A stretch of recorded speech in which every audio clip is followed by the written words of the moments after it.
다 같이 묵도하심으로 수요 예배를 함께 드리겠습니다.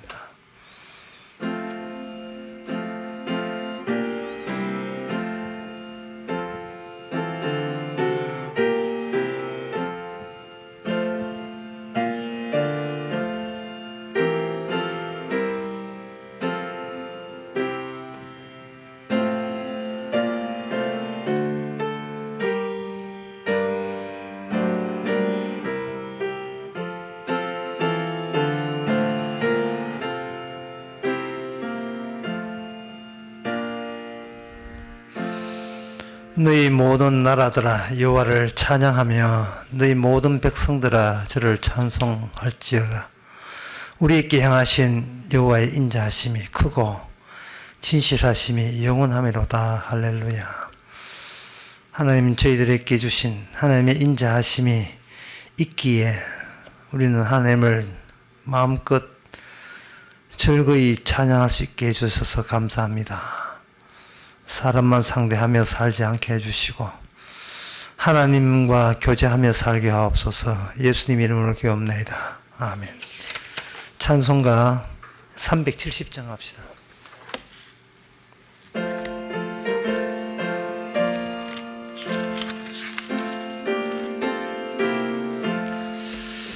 어두운 밤 시대리니 내 직분 지켜서 찬이슬 맺힐 때에 적시 일어나 해 돋는 아침부터 힘써서 일하라. 일할 수 없는 밤이 속히 오리라. 어두운 밤 시대리니 내 직분 지켜서 일할 때 일하면서 놀지 말아라. 낮에는 골몰하나 쉴 때도 오겠네. 할 수 없는 밤이 속히 오리라. 어두운 밤 시대리니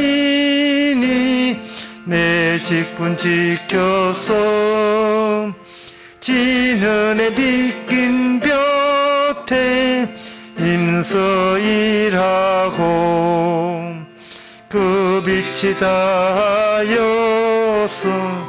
어둡게 되어도 할 수만 있는 대로 힘써 일하라. 이 시간 우리 한마음으로 같은 뜻으로 기도합시다. 기도 제목은 나의 욕망 대신 주님의 욕망이 내 안에 들어올 수 있도록 기도합시다. 나의 욕망은 파멸이요, 주님의 욕망은 영생인 것을 생각해서 주께서 내 뜻을 꺾을 수 있도록, 내 뜻이 주님 뜻에 굴복될 수 있도록 다 같이 기도합시다.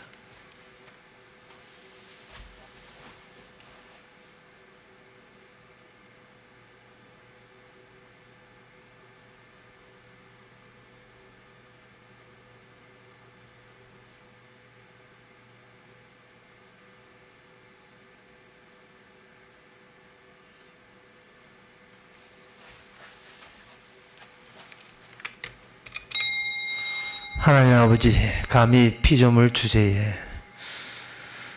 하나님도 아닌 주제에 내 뜻을 관철하려고 악을 써가면서 하나님께 대드는 그러한 잘못된 모습들을 보이며 살아가는 저희들 아니옵나이까. 엄연히 주의 뜻이 있는데 고집스럽게 내 뜻만 고집했던 이 잘못과 이 경솔함을 주께서는 불쌍히 여겨주시고 과감하게 주의 뜻 앞에 굴복당해서 살아가면서 주의 뜻만 나타날 수 있도록 도와주시옵소서. 예수님 이름으로 기도합나이다. 아멘.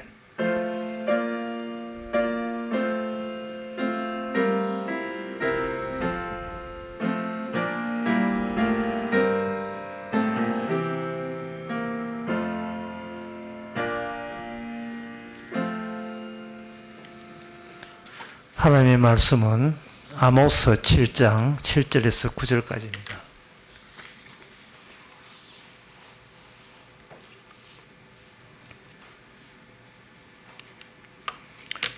제가 읽습니다.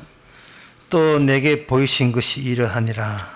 다림줄을 띄우고 쌓은 담 곁에 주께서 손에 다림줄을 잡고 서셨더니 내게 이르시되 아모스야 내가 무엇을 보느냐. 내가 대답하되 다림줄이니이다. 주께서 가라사대 내가 다림줄을 내 백성 이스라엘 가운데 베풀고 다시는 용서치 아니하리니 이삭의 산당들이 황폐되며 이스라엘의 성소들이 회파될 것이라. 내가 일어나 칼로 여로보암의 집을 치리라 하시니라. 아멘. 다림줄이라는 것은 밑에 추가 달려 있고 추를 위에서 아래로 내려오면 중력에 의해서 줄이 똑바로 이렇게 땅끝까지 내려옵니다. 이거는 주로 건축할 때 제대로 집을 지을 때 그때 사용하는 거죠. 그 다림줄 추가 달린 그 줄을 누가 쥐고 계시냐 하면 주께서 손에 그 줄을 가진 줄을 가지고 어디에 나타나시는가? 바로 이스라엘에게 나타나셔서 그것을 이렇게 다림줄을 보이십니다. 그리고 8절 끝에 하시는 말씀이 다시는 용서치 아니한다. 용서하지 아니한다. 그렇게 말씀하십니다. 그러면 이 다림줄을 보이신 것은 하나님께서 자기 백성 이스라엘을 저주하고 멸망시키면서 주님께서는 제대로 조치했다는 것을 다림줄로 보여주십니다. 내가 너희를 멸망시키는 것은 정당했다. 옳았다. 그거는 할만했다. 반드시 필히 하나님께서 하셔야 될 일을 너희 하셨다. 그래서 그 일로 인하여 너희는 이 세상에서 이제 멸망당하고 심판받는다. 그렇게 이야기하신 겁니다.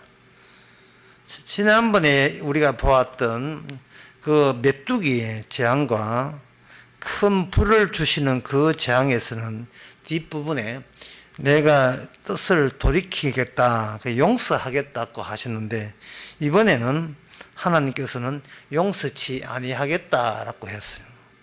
그러면 전에 그 메뚜기와 그 다음에 그 불을 낸 재앙에 대해서는 내 뜻을 돌이키마, 내가 그 뜻을 시행하지 않겠다 하다가 이번에는 다림줄 재앙 그 하나님의 뜻에서는 용서치 않겠다. 이 말은 이스라엘에 대해서 하나님이 무엇을 가지고 다가서시냐 하면은 너희들이 용서의 대상인지 아니면 용서의 대상이 아닌지가 너희들은 절대적으로 중요하다는 이야기입니다. 아무리 너희들끼리 잘 먹고 잘 살아도 하나님께서 용서하지 아니하면 그거는 곧 하나님이 원하는 이스라엘이 아니란 뜻이에요. 하나님의 백성이 아니란 뜻입니다. 그 말은 하나님께서 뜻을 돌이키겠다. 그래, 내가 용서할게 라고 하는 것은 너희들이 훌륭하고 용서를 받을 짓을 했으가 아니라 하나님이 자신이 이스라엘을 용서한다는 하나님의 자기 결심, 자기 계획에 대해서는 계속 내가 유지할 용의가 있다는 뜻입니다. 우리는 하나님을 대해서 무엇을 얻어 챙길까, 무엇을 받아낼까라고 생각하는 경향이 있는데, 하나님께서는 인간에게 주는 게 중요한 것이 아니고 하나님 자신이 어떤 일을 행하는 것이 더 중요해요. 우리는 받아 챙기는 것이 중요한 거 아니고 무엇을 행하는 것이 더 중요하다 이 말이죠. 예를 들면 어느 가정에 있는데 선생님, 학교 선생님이 너가 아버지 뭐 하시노? 이랬대. 물론 볼때기 들고 이야기하지만 너가 아버지 뭐 하시노? 그 어떤 친구는 우리 아버지 빵집 합니다. 그러면 선생님이 그럼 니는 뭐 얻어먹었나? 매일같이 맛있는 빵을 얻어먹습니다. 너가 아버지는 뭐 하시노? 우리 아버지는 치킨집 합니다. 아버지 덕분에 뭘 얻어먹었느냐? 매일 이렇게 치킨 맛있게 먹었습니다. 너가 아버지 뭐 하시노? 너가 아버지는 전기 공사 일하고 있습니다. 너희 뭐 먹었노? 아무것도 먹은 게 없습니다. 세 번째 경우예요. 하나님은 용서라는 것을 행사하시는 분이지 우리가 마땅히 용서받아야 될 대상이라는 생각은 그거는 잘못된 겁니다. 주님께서 용서 자체를 유지하는 것이지 내가 이 나라는 인간은 용서받아야 돼 라고 그걸 하나님 앞에 요구하는 것과 자격은 일체 없습니다. 그래서 첫 번째, 두 번째 재앙에서는 하나님께서 그냥 용서할게, 너희들 용서할게 이렇게 하는 게 아니고 먼저 협박 또는 겁박 같은 말씀을 하셨어요. 내가 메뚜기 보내서 다 너희들 다 싹쓸이 한다. 그러니까 아모스가 하나님 그렇게 하면 우리가 견딜 수 없습니다. 그래 너가 재앙 내는 거 철회할게. 이거는 우리가 이스라엘이 귀여워서 철회한 게 아니고 하나님께서는 언제든지 심판할 수 있는 권한이 있다는 것을 먼저 언급하는 거예요. 심판할 수 있는 분이 심판을 유보하겠다는 뜻은 너희들에게 정작 돌아갈 것은 심판밖에 없는데 너희는 그 심판만 우리에게 받아야 마땅하다는 것을 전혀 감지하지 못하고 알지 못하고 하나님은 산타크로스 할아버지처럼 만날 선물해 주고 사랑이나 베풀어야 되면 그게 우리의 마음에 딱 맞는 하나님이라고 오해하고 있다 이 말이죠. 하나님 그렇게 쉽게 나올 줄 몰랐습니다 이라고 생각하는데 우리가 하나님하고 상대할 잽이 아닙니다. 잽이 안 되죠. 하나님은 자기 용서를 사랑하지 우리를 사랑하는 게 아니에요. 용서의 값을 하고 있는 사람만 자기 백성이지 하나님은 저 인간입니다. 용서해 주세요. 이런 거기에 대해서 하나님께서는 전혀 거래하거나 협상하거나 타협할 용의가 전혀 없습니다. 그래서 첫 번째, 두 번째에서는 메뚜기 재앙에 대해서 내린다 하다가 철회하시고 두 번째 불재앙에서도 내린다 하다가 철회하시고 세 번째는 다림질에서는 철회가 없습니다. 내가 너희를 용서하지 않겠다라고 이야기하세요. 그 용서하지 않는 이유가 뭐냐? 다림줄. 용서하지 않는 이유가 이런 게 참 어려운데 그 용서하지 않겠다는 것은 하나님께서 아예 용서를 없애겠다는 뜻이 아니고 용서받지 못하는 자라는 걸 인정하는 조건 하에 용서하겠다는 뜻이에요. 나는 주님 앞에 용서받을 자격이 없습니다를 자인하는 조건 하에 용서가 주어지는 그래야 용서가 용서다운 게 되니까요. 그러면 이 세 번째 용서하지 않겠다 이 말은 다림주의라는 것을 하나님께서 보여준 그 취지를 아는 자, 그 취지가 살아있는 자에게는 하나님의 용서가 계속해서 연속적으로 지속될 수 있다는 것을 의미하는 겁니다. 그 하나님의 다림질이라 하는 것은 다림줄 아까 추가 달리는 그 줄은 어디에 서는 거기 물건이냐 하면 이게 건축물에 서는 물건이거든요. 지금 주님은 건축가 개론하고 펼치고 있습니다. 건축을 쓴다는 건축은 사람이 아니에요. 어떤 사물이고 물체입니다. 건물이니까 물건이고 물체지요. 주님께서 세 번째 재앙을 다림줄로 이렇게 한다는 것은 그 다림줄을 나타내야 될 시점에서는 앞에 사람이 있는 것이 아니고 뭐가 있느냐 하면은 건축물이 있는 거예요. 그 다림줄을 해서 삐딱하게 지었다, 건축물에 하자가 있다, 그러면 그 건축물은 얼마인지 건축물에게 묻거나 따질 필요 없어요. 왜? 건축물은 사람이 아니기 때문에. 집이 잘못됐네, 헐어버리자. 그 헐어버려도 건축물이 저를 왜 허십니까? 왜 이렇게 수고해서 만들어 놓고 왜 헐어버립니까? 라고 대들 수 있는 그러한 인격이나 이런 게 없어요. 그 하나의 물체니까, 벽돌로 짓는 물체이기 때문에 그래요. 그 다림줄이라는 것을 하나님께 재앙을 제시했다는 말은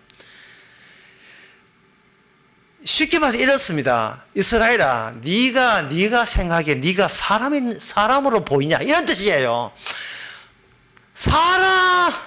우리는 인간은 자기를 당연하게 하나의 인격체를 가진 하나의 인간, 사람, 하나님이 친히 만들어준 사람이 저 원숭이를 안 만들고 코끼리를 안 만들고 해바라기를 안 만들고 고귀한 사람으로 만드신, 하나님이 친히 만드신 사람입니다 라고 이야기하고 싶어요. 그러나 그거는 우리들의 일방적 생각이고, 주님은 우리를 다림줄 계시를 통해서 보여줄 때 주님은 우리를 사람 취급을 하지 않습니다. 사람으로 취급하는 것이 아니고 건축물로 취급하는 거예요. 그래서 언제든지 허물 수 있고 세울 수 있는 권한은 주님에게 있습니다. 그 건축물에게 물어보고 다시 지어줄까 이렇게 안 묻지요. 왜? 물체니까, 죽어있는 물체니까.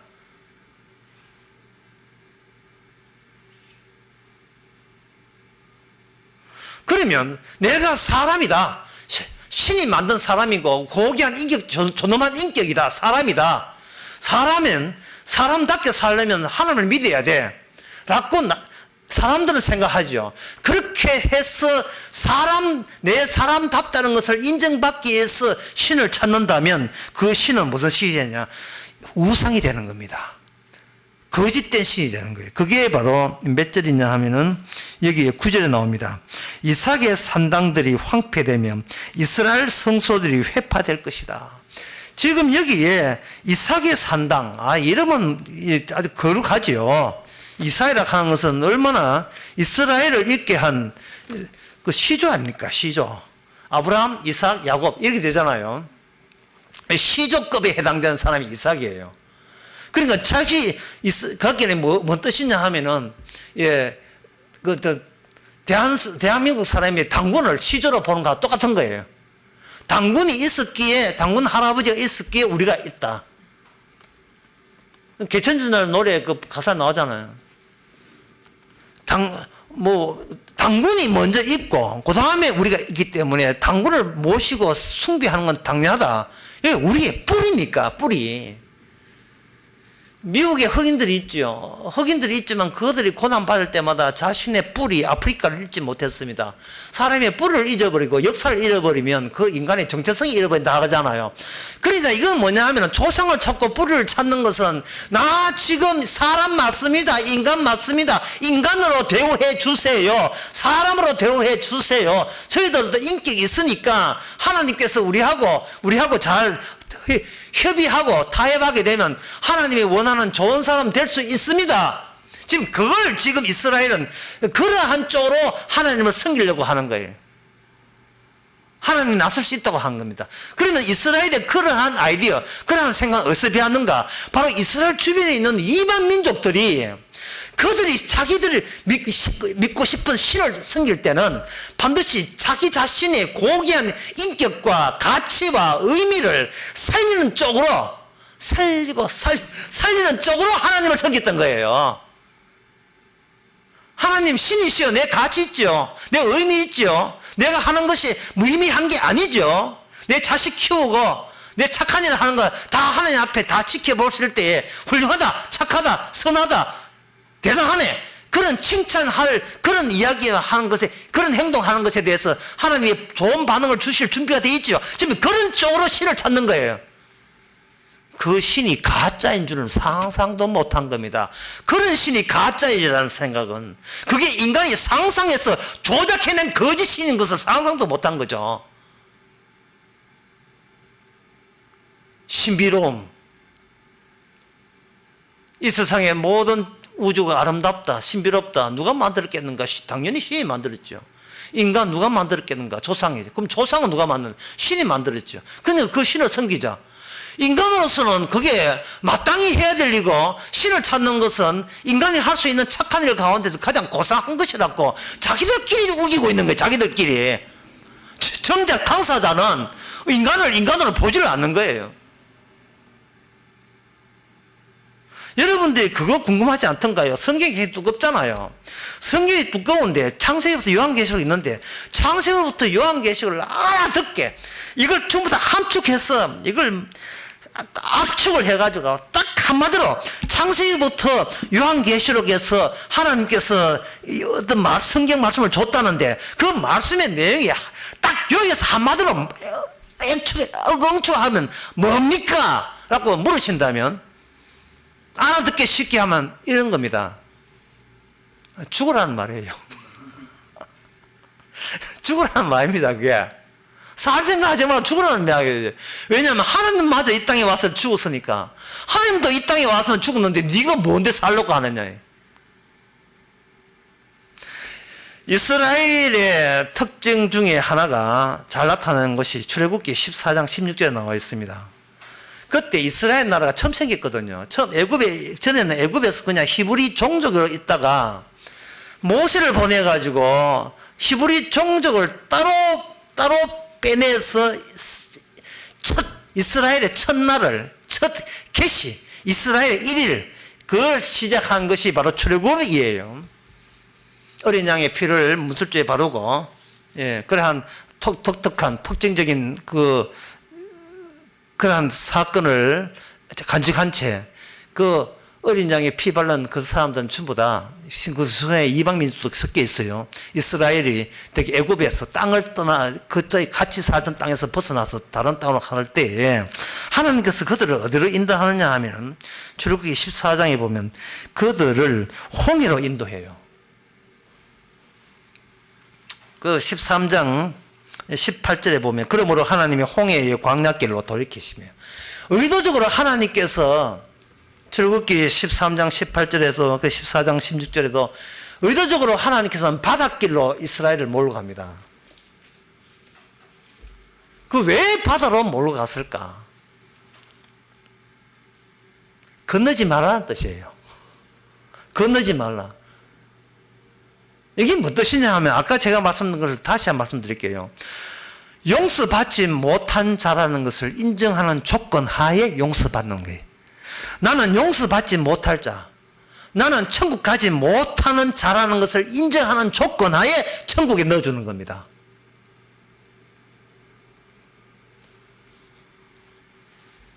그러면 하나님께서 이스라엘을 어디로 몰고 가느냐? 이미 그 장정만 40만이래. 장정만 40만. 그 숫자가 엄청나게 많죠. 그들을 홍해로 딱 뭐라 그 막다른 길로 가는 거예요. 그걸로 보낸 이유가 건너지 마라 바다라는 거예요. 건너지 말라. 그러면 안 건너면 의도적으로 그 뒤에서 애국 군사들이 따라옵니다. 여기 그 출애굽기 14장 7절에 보면 특별 병거 600성과 애굽의 모든 병거를 발한 애굽에 있는 모든 그 마차 전쟁하는 마차를 전부 다 동원시켰어요. 옛날 전쟁은 기병보다도 이렇게 병거가 먼저 발달되었습니다. 이 말이 속도가 느려가지고 그래요. 말이 또 크지도 않았어. 전쟁할 때는 단독 말 타고 가는 것보다도 마차가 먼저 발달했어요. 그 마차들이 600개와 모든 병거를 해서 곧 다 다 따라잡았어요. 뭐 그냥 손대면 다 그 이스라엘 사람 다 죽게 되어 있습니다. 그런 끈과 불기둥으로 이렇게 막아놔서 그렇지 하게 되어 있어요. 뒤에는 애국 군사가 따르고 앞에는 바다가 있고, 자 그럴 때 이스라엘 사람들이 모세한테 원망하면서 우리가 죽을 데가 없어서 그래 이 광야길에 바다 앞두고 광야길에 다 죽으라고 몰살해서 데려놨고 당신이 우리를 이렇게 인도했느냐라고 원망했죠. 이 말은 뭐냐 하면은 그들은 아직도 여호와에 대해서 굉장히 생소한 겁니다. 신은 알아요.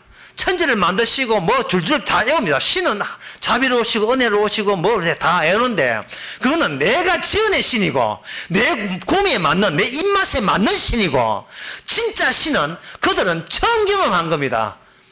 그 신의 조치에 처음 맞닥뜨릴 때 그들은 뭘 알아야 되느냐 하면은 하나님은 우리를 죽인다는 사실을 알았어야 돼요. 내가 살기 위해서 필요한 신은 이건 있지도 않은 신이고 이건 인간들이 지어낸 서로가 서로에게 동의해가 고기 끄떡이면서 그 신 맞지? 그래 사랑하네 그 맞지? 저들끼리 좋다고 만든 신이에요. 진짜 신은 내가 죽어야 되는 존재인 것을 인정하는 조건을 요구하고 독촉하고 촉구하는 하나님이 살 생각하지 말고 죽어버려라 인간아. 인간도 아니죠. 사람도 아니에요. 죽어버려라. 흙이니까 흙으로 돌아가라는 거예요. 결국은 죽을 인간이 왜 자꾸 살 생각하고 네가 죽는다는 그 사실과 네가 지금 매일매일 살겠다는 사실과 두 가지의 성향과 본성이 모순된다는 생각을 네가 못했는가? 네가 평소에 그걸 왜 못했어 그걸? 살려고 해서도 죽고 죽으려고 해도 죽고 어느 것이 우세한데 어느 것이 월등한데 어느 것이 힘이 셉니까? 죽음이 힘이 세잖아요. 그럼 그 이유를 알아야죠. 우리 죽음이 내장되어 있다는 걸 알아야죠.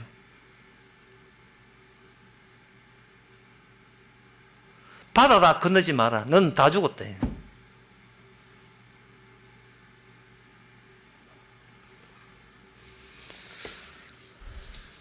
이 말은 성경에서 말하는 성경을 앞서서 말할 때 하나님이 죄라고 하는 것은 뭐냐 하면은 죽도록 죽어야 될 마땅한 인간이 살려고 하는 것보다 더 큰 죄가 없다는 거예요. 이제 죄에 대해서 이제 분명히 알았죠. 함축해서 죄가 뭐냐? 살려고 하는 게 죄예요. 이제 살려고 하는 건 죄니까 샤워하는 것도 죄고 숟가락 들고 밥 먹는 것도 죄고 잠자는 것도 죄고 이 모든 것이 죄인데 새삼스럽게 뭐 이제 두 사람은 막 물에 빠져 죽이고 뭐 어떻고 뭐 양다된 알을 뭐 이상한데 방치해가 죽이고 그거는 그 죄가 더 큰 죄라고 생각하지 마세요. 음주해가지고 사람 찌해주는 그 죄, 그것만 죄라고 생각하지 마. 기본적인 죄는 뭐냐? 안 죽으려고 바방치는 그게 죄예요. 그게 아직도 나는 사람을 보이고, 주님은 아직도 우리를 사람을 안 봐요. 하나의 건축물을 본다니까. 집단적인 건축물, 하나의 벽돌, 언제 무너뜨리면 무너뜨리던 대상을 본다, 이 말이죠. 그게 뭐냐? 다림줄을 등장시키는 이유가 거기 있어요.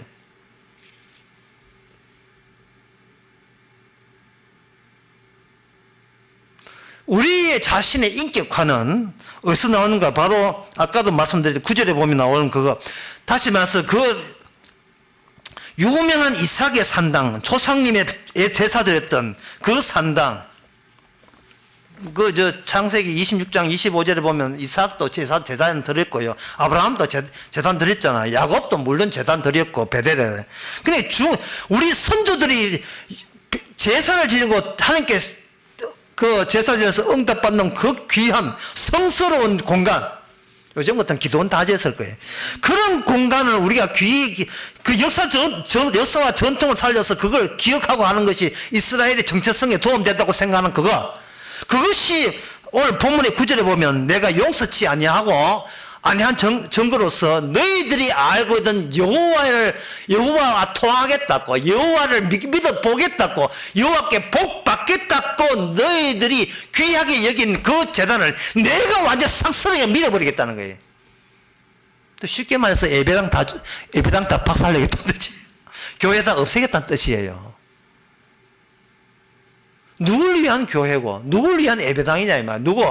네 좋아하고 네 밥 먹고 사는데 힘 모자라니까 신에게 살도록 힘 달라.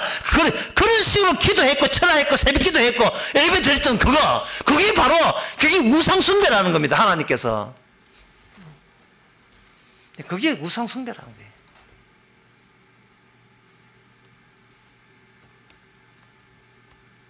그러면 그렇다면 아까 그러면 제가 언급한 용서의 지속성, 주님이 뭐 용서한댔잖아요. 하나님의 약속한 용서한댔잖아요. 그러면 용서된 뭐 건물 보고 용서할 수도 없고, 용서하려면 어떤 인격체가 등장해야 되는데 사람을 안 보고 하나님 물건을 본다면 그러면 용서의 대상되는 인격체는 어디 있습니까? 없잖아요. 이렇게 생각하겠죠. 그것은 바로 이스라엘은요, 사람이 들어가는 것이 아니고 사람이 만들어지는 거예요. 사람이 새로운 피조물로 만들어지는 것이 이스라엘이에요. 내가 교회에 와서 구원받는 것이 아니고, 교회는 물건인데 새로운 인격체로 만들어지는 거예요. 하나님의 능력으로. 기존에 사람도 아닌 건 버리고 내가 예상도 못한 새로운 사람을 주께서 새로 만드는 곳이 바로 이스라엘이고 교회다 이 말이죠. 성령으로. 그러면 그 과정이 바로 하나님의 환상 또는 하나님의 계시로 나타났습니다. 그 계시가 어떻게 나타났냐 하면은 이스라엘에서 이 건축이거든요. 그러면 그 하나님의 그러한 약속, 내가 용서할 대상이 이스라엘이라는 것은 하나님이 새로 만든다는 그 대상에 참여하는 자들이 있어요. 사람은 아니에요. 사람은 아닌데 스가랴 2장 4절에 보면 누가 등장하냐? 바로 천사들이 등장합니다. 사람은 니는 빠지고 천사들이 하나님의 약속대로 바삐 움직여요. 그런데 천사들이 움직이면서 이스라엘을 뭐로 봤느냐 하면, 이스라엘을 하나의 자기는 인격체로 보잖아요. 사람을 보는데 하나님 그렇게 보지 않고 이스라엘을 하나의 중성적인 존재로 보는 겁니다. 여기 좀 어려워요. 스가랴 2장 4절에 보면 이르되 너는 달려가서 그 소년에게 이랬는데, 이게 소년이라는 말이 나오죠. 예. 저는 소년 하면 딱 생각나는 그림이 하나 있어요. 피리 부는 소년. 마네가 썼던 그림이에요. 소년은 중성적 의미를 갖고 있습니다. 남자냐 여자냐가 아니에요. 소년은 소년의 반대만은 소녀가 아니고 소년의 반대만은 어른입니다. 소년 다윗. 소년 다윗의 반대만은 그 나이 때로의 여고생이 아니에요. 어른들이 기성세대를 말합니다. 그래서 소년은 남자도 여자도 남성이냐 여자냐 물어볼 대상이 안 되는 그 중성적 의미를 갖고 있어요. 왜? 천사와 가까워. 천사가 중성이거든요. 이 소년이 바로 어디를 가느냐 하면 예루살렘에 가요. 자, 예루살렘은 성전이 있죠. 건축물이죠. 오늘 본문에 다림줄도 이스라엘을 말합니다. 거기에 가게 되면, 거기 이제 스가랴 2장에 쭉 나오는데, 거기에 가게 되면 새로운 이스라엘, 새로운 예루살렘이 만들어지는데, 그때 이거 예루살렘을 스가랴 2장 10절에서는 뭐로 보냐 하면 여성성으로 봐요. 여성으로 봐요.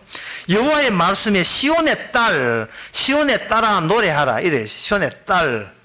성경에 엄청 나오죠. 이스라엘을 홀로 두지 않습니다. 여성의 특징은 혼자서 여성이 될 수 없어요. 반드시 남편감, 신랑감이 있어야 됩니다. 호세아 2장 16절에 보게 되면 여호와께서 이르시되 그날에 내가 너를 내 남편이라 이끌고 다시는 바알이라 하지 않겠다고 돼 있고, 20절에 보게 되면 20절에 보면 진실로 내게 장가 들리니 너가 여호와를 알리라. 여호와 자신이 신랑이 되고 남편이 되고, 이스라엘은 뭐가 되냐 하면 아내가 돼요. 근데 이렇게 현재 있는 내 인격체를 주님의 아내, 주님의 신부로 하면 안 돼요. 중간에 하나 거쳐야 돼요. 중성성을 거쳐야 돼요. 하나님 저 신부로 해주세요. 안 돼요. 우리는 인간을 치지 않고 하나의 건축물로 보기 때문에 우리 자신이 우리 자신도 흙이지 사람도 아니니까 주님께서는 천국에서 새로운 예수님이 신랑이 되고 우리가 성도가 신부가 되어서 혼인잔치가 벌어지는데 요한계시록 21장에 혼인잔치가 벌어질 때는 중간에 하나의 혼인잔치라는 것을 거쳐서 신부 신랑이 되거든요. 그러면 우리는 뭐냐? 바로 신부가 된다는 것은 우리 속에서 남성으로 대변되는 남성으로 대변되는 사람, 영어로 맨하잖아요. 사람이 맨하는 것이 남성의 뜻도 되고 사람의 대표자 돼요. 내가 사람이라고 인식되는 그런 남성적 인식은 이제는 우리는 빠이빠이 해야 돼요. 그런 것은 우리 인생을 아담이 책임지지 못한 그 순간부터 우리는 내 인생을 내가 책임질 수가 있는 존재가 아닙니다. 조상이 벌써 선악과 따먹고 범죄해서 죽으라 했고 죽었기 때문에 우리도 마찬가지로 내 인생을 내가 책임집니다. 남자답게 그런 거 없어요. 우리는 여성이 되는데 여성은 아까도 말씀한 혼자 있는 게 아니에요. 여성은 반드시 책임자가 따라오게 되어 있습니다. 여성이 있다는 것은 나를 책임질 남성이 따로 나타난다는 뜻이에요. 그 남성이 나타나는 그 작업을 위해서 하나님께서는 이 이스라엘을 하나의 건축학개론, 그게 하나의 집으로 보는 거예요. 하나의 집으로. 그 과정이 좀 이렇게 좀 어렵게 느껴지기 때문에 제가 마태복음 22장부터 먼저 말씀드리겠습니다. 마태복음 22장에 보면 혼인잔치 나오거든요. 근데 혼인잔치에 천국은 마치 자기 아들을 위하여 혼인잔치를 베푼 어떤 임금과 같으니 라고 시작이 된다 이 말이죠. 그 뒤에 내용에는 여러분들이 혼인잔치에 관한 내용이라고 생각하겠지요. 그러나 실제로 보게 되면 6절에 보면 그 남은 자들은 종들을 잡아 능욕하고 죽이니 임금이 노하여 군대를 보내어 살인자를 진멸하고 동네를 불사르고 이래 되어 있어요. 그리고 이미 혼인잔치가 또 일어났었습니다. 일어났는데 일어난 어떤 현상이 뭐냐 하면은 13절에 보면 임금이 사람들에게 말하되 그 수족을 결박하여 바깥 어두운 데 내어 던지라. 거기서 슬피 울며 이를 갈미 있으리라. 제가 잠시 웃는 이유가 이게 결혼식장인지 아니면 아기 다툼인지 분간이 안 돼요. 이거 사람을 완전히 사륙하는 사륙의 현장입니다. 이게 혼인잔치가 아니고 방금 보셨죠? 마태복음 22장 7절 7절과 그리고 13절. 아니 무슨 혼인잔치에 왔으면 고맙게 여겨야지. 감히 예복도 입지 아니하고 지금 결혼식장인데요. 지금 주인공이 신랑 신부인데 그냥 신랑 신부는 그냥 사진기하고 반지하고 축가 부르고 고음악 하러 가는데 아이 그 신랑 결혼식을 주최한 임금님은 신랑 신부의 그 관심도 있지만 다른 관심이 또 뭐가 있느냐 하면 하객들의 관심이 있어요. 저 인간들 어디 예복도 유니폼도 안 입고 여기 참석해서 뭐들 하느냐 천사들아 와서 저것들 다 지옥불에 들어가라. 이게 사륙의 현장입니다. 잔혹사예요. 잔혹사. 혼인잔치가 사람 같지도 않은 걸 죽여버리는 그 현장이 혼인잔치예요. 기뻐하고 즐거워야 될 혼인잔치가 한쪽은 통곡하고 난리도 아닙니다. 이것이 바로 하나님의 정당성이에요. 사람도 아닌 게 어디 혼인잔치에 참석하려고 이런 거예요. 사람이 사람다워야지 혼인잔치가 있지. 사람 같지도 않은 긴데 만날 자기 위하는 신만 찾고 자기 자녀달라고 축복만 기도하는 그런 인간이 무슨 그게 지옥 가야 되지 무슨 천국을 넘봐 이래가지고 아주 작살내는 그 현장이 혼인잔치예요. 여기 혼인잔치에 있어서 청했는데 안 가는 사람이 있어요. 뭐냐 왜냐 나도 장가 가야 되고 내 장가가 있는데 남의 장가 왜 갑니까? 여기 소로 샀습니다. 또 땅을 밭을 샀는데 가봐야 됩니다. 넌 장사로 또 출장하러 가야 됩니다. 이 모든 것이 뭐냐 하면 신부 그러니까 신랑이를 맞이할 그 혼인 자체를 빛낼 그 신부의 정신 상태와 도저히 일치하지 못하기 때문에 임금님이 화를 내는 겁니다. 혼인 자체를 할 때 남자는 없어. 모두 여성으로서만 참석해야 돼. 여성으로서만. 왜? 신랑은 오직 예수님만 신랑이기 때문에. 유일한 사람다운 사람입니다. 그러니까 하나님께서 이스라엘을 만든 것은 이 세상에 인간다운 인간은 누구밖에 없다. 예수님밖에 없다는 것을 분명히 부각하는 거예요. 자, 다시 스가랴에 돌아와서 스가랴.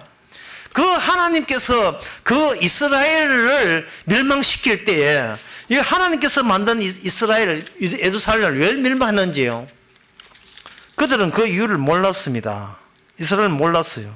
그런데 스가랴 5장 그 8절에 보면 7절에 보면 이 에바 가운데 에바를 하는 것은 부피를 재는 그런 그릇 같은 거예요.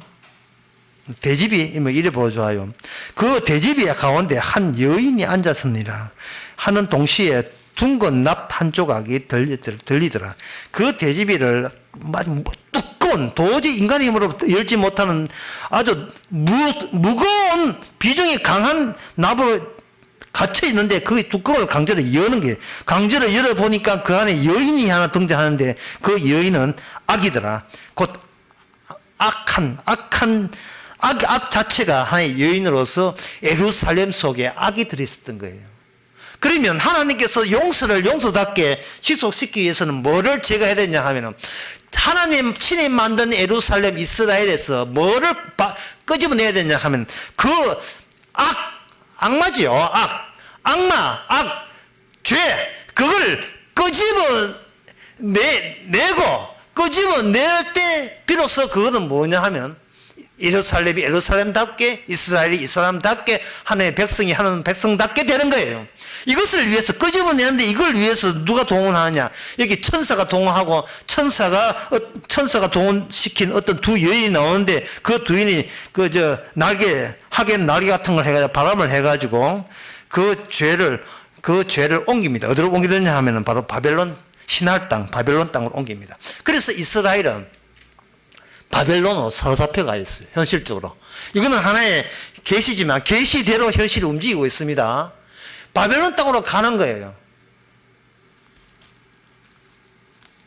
그래서 이스라엘은 거기서 망합니다. 바벨론 땅에서 망해요.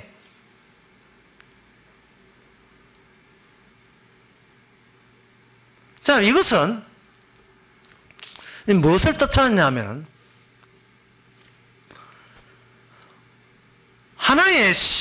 그러니까 하나의 신부로서 주님이 우리의 남편 되고 우리가 신부로서 그냥 남편 되시는 그분이 그동안 이스라엘답게 되는 데 있어서 결코 이스라엘 백성들이 스스로 힘으로 바다를 걷는 게 한 게 아니다 이 말이죠. 그러면 그 바벨론에 잡혀갔던 그 이스라엘이 다시 하나님의 참된 이스라엘 되려면 그 악에 대한 악을 처리하는 죄값을 치러야 되겠죠. 이래 보면 됩니다. 용서는 치렀던 그 값과 그 치렀던 값, 죄를 사하게 했던 값하고 용서가 같은 그 가치를 지닌 것을 인정할 때 비로소 용서가 주어지는 겁니다. 내가 죄 용서받기 위해서 치러야 했던 신랑 되신 주님께서 이 땅에 와서 치러야 했던 그 희생의 가치 있잖아요. 희생의 값. 그 값을 우리가 이해할 때 비로소 그런 용서가 되는 겁니다. 더 알기 쉽게 말해서 주님이 우리 죄를 용서하게 했던 그 값이 우리 안에 딱 들어오게 되면 그걸 감사해버리면 그게 용서예요. 그러니까 만약에 아이고 진짜 그래야 되지만 여러분들이 정말 용서를 받았다면 용서 받았다에 대해서 감격하는 게 아니라 주님께서 이 엄청난 값을 치렀다는 것에 대해서 감탄하고 감복하고 감사하는 거예요. 엄청난 값을 치렀다는 사실에 대해서. 이게 왜 이게 중요하냐 하면요. 만약에 내가 용서하는 것을 만약에 내가 좋게 여겨버리면 우리는 뭐가 되냐 하면 어떻게 까불락까불락거리는지 나 용서받았다고 까불락하고 또 다쟁이네. 까불락거리면서 용서받았다고. 설날 때 할아버지가 세뱃돈 주니까 사돈 주니까 할아버지 그 돈이 손자한테 줄 때까지 할아버지는 할머니한테 얼마나 시달렸던 자수했었다는 사실을 깨닫지 못하고 그 값을 깨닫지 못하고 돈 받았다고 돈 소유한 것만 정신이 팔려가지고 나 돈 받았다고 좋아하더라고 있는 거예요. 그 손자는. 이 말은 이렇게 되는 거예요. 만약에 예수님께서 진정 십자가 피 흘려서 죄 용서했다는 것이 진정 그것이 팩트 사실이라면 이제는 내가 주어진 용서는 요지부동 변함이 없는 거예요. 밥을 먹는 죄를 짓고 어디 가서 나쁘지 않은 죄를 짓더라도 그 값이 있는 한 용서는 요지보다 한결같이 용서가 되는 거예요. 용서가 계속해서 유지가 된다면 암에 걸려 죽거든 차 사고 나 죽든 어떤 수모를 당하고 어떤 부도가 나든 가정이 깨어져서 박살 나든 그런 어떤 일이 있더라도 주님이 주신 용서의 감격과 기쁨을 뺏어가지를 못합니다. 내 신상에 어떤 일이 있다 할지라도 시험 쳤는데 분명히 100점 받았는데 실수 한 개 해가지고 96점 맞아가지고 그 아픔 그렇더라도 용서 앞에서는 그건 아무것도 아니에요. 용서 앞에서는 이미 내가 용서를 거기에 내가 용서받는 게 아니고 용서를 위해서 내가 거기에 참여된 거예요. 하나의 신부로서 신랑의 용서해 주심의 그 가치를 그 사랑을 빛내기 위해서 우리는 신부로서 거기에 초청받은 겁니다. 참여한 겁니다. 이것을 가지고 에루살렘 무슨 딸? 시온의 딸 에루살렘 하나의 건축물로 표현하지만 그것이 인격화된 에루살렘 인격화된 이스라엘 이것이 바로 오늘날 성도지요. 이게 바로 교회입니다. 이제 한 말씀 하고 마치겠습니다. 목사님이 용서받았는지 안 받는지 모르겠습니다. 자기 용서받는 거 챙기지 마세요. 우리는 용서받을 자격도 없고요. 용서를 거론할 권리도 없습니다. 내한테는 용서는 어울리지 않아요. 우리는 주님의 죽으심이 들어왔다면 그것은 비록 스스로는 스스로 구원할 가치 없지만 그 내 안에 들어왔던 그 용서하시를 위해서 치렀던 그 값이 십자가의 피와 예수님의 살과 피가 들어왔다면 그걸로 이미 우리는 용서 관계에 돌입된 하나님의 성도가 되는 겁니다. 기도하겠습니다. 하나님 아버지, 우리 안에 무엇이 있는지를 돌아보게 하여 주시옵소서. 내 자랑거리가 있는지 아니면 주님의 십자가 피가 들어와 있는지 그래서 용서 관계에 들어가게 되었는지 돌아보면서 정말 무엇을 받아서 감사한 것이 아니고 주님께서 사용하여 주신 그 자체를 감사할 수 있는 저희들 되게 하옵소서. 예수님의 이름으로 기도합니다. 아멘. 찬송가 378장 합시다.